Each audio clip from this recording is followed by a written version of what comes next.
What do we have here? Wanderley asked.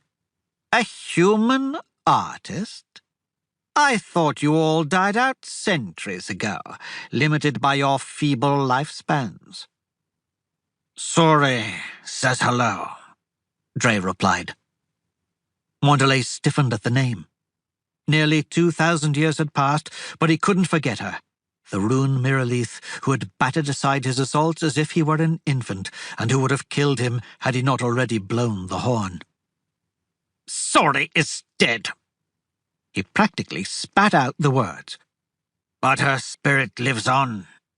She knew this day would come, when the peace she had fought so hard for, that others had died to achieve, would be threatened. And so we waited. We waited for you. Wanderley smiled. I'm not the child I once was. I finally got a proper teacher. You're no match for me. You couldn't even best that child in the forest, the one who liked to pop trees. You're right, Dre said. I'm not strong enough to defeat you. He stepped back and spread out his arms. But we are. The walls of the throne room dissolved, leaving only the pillars to hold up the dome. Between each pair of columns stood the robed figure of a monk. Wanderley recalled some of them from Dibben, others he'd never seen before. This is where your story ends, Wanderley, Dre told him. Where Sori's legacy finishes what she started.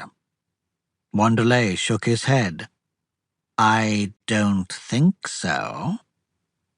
He took a moment to turn fully around and observe the circle of artists. You think you can beat all of us?